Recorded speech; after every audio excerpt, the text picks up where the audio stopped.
বাইতুল্লাহ আল্লাহর ঘর, নবিউল্লাহ, কিতাবুল্লাহ, রাসূলুল্লাহ, সব কিছুর কেন্দ্রে এক আল্লাহ। আল্লাহ আল্লাহ। এমনকি মানব জাতি যেই নিঃশ্বাসে বাঁচে, অক্সিজেনের রন্দে রন্দে আল্লাহ, আমার ভাই আমার চাইতে ভালো জানবে, হার্টের প্রতিটা স্পন্দনে জিকির করে আল্লাহ আল্লাহ আল্লাহ। সাগরের ঢেউয়ে ঢেউয়ে জিকির হয়।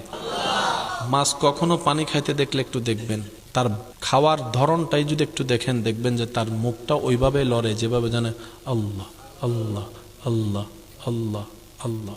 আপনার যে হাত ছাড়া কাজ করা অসম্ভব, যে হাতে আঙ্গুল না থাকলে কাজ কখনো পরিপূর্ণ হবে না, সে 5টি আঙ্গুলের ভিতরে আপনার রবের সেই নামটুকু আল্লাহ লিখে দিয়েছেন, আলিফ লাম লাম হা।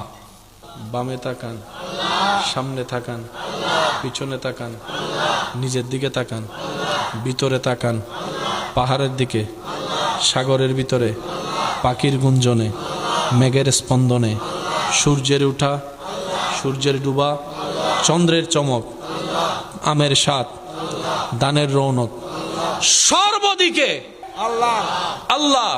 আল্লাহটাকে লা ইলাহা ইল্লাল্লাহ, যার কোনো শরীক, হুয়াল্লাহু আহাদ। সে রব বলে জান্নাত পেতে গেলে ঈমান লাগবে, ঈমানের মেইন বেসের অন্যতম আমি আল্লাহকে এক মানা। আর আমি রব কোরআনে সে এক মানার কথার আগে বললাম, কুল, হে নবী আপনি বলে দিন আমি আল্লাহ এক। রব বলে বান্দা আমাকে এক পরে মানো, আগে আমার হাবিব মুস্তাফার কথা মানো। তো কথা মানা কখন হয়? যখন আদব থাকে। বেয়াদবে তো কখনো কথা মানবে না, বলেন না, আপনাদের এলাকারটা বলেন, বেয়াদবে কখনো কথা মানবে না?